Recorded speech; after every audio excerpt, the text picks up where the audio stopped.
So pakita ko lang kung gaano kalakas ang hangin dito sa Wellington. So ito, normal, hindi naman normal, pero windy day ngayon. Sumabay pa yung ulan. So yan, pakita. Ayan, yung alon. Okay. So nakikita niya yung ibon, no? Hirap nang lumipad. Tapos kung umuwi ka na. Ayan. Tapos makikita nyo may nagsusurf pa. Ayun, no? Makikita nyo ba? May nagsusurf pa dun. Grabe. Tibay mo, boy. Kasi mga ibon, ayun, nakatambay sa beach. Hindi ko alam kung nakikita nyo, pero ayun, tambay lang sila sa beach, diba? Okay. Oh, so nakikita nyo itong mga kotseng nakapark dito. Yan, no? Kumakain silang tinapay, enjoy na enjoy pa.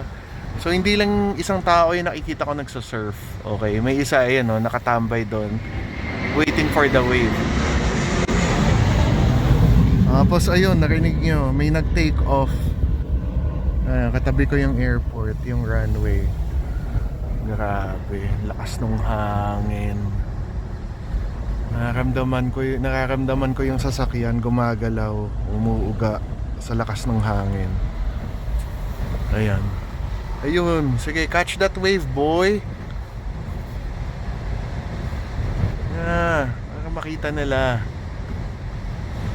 Anyway, bukod sa sobrang lamig,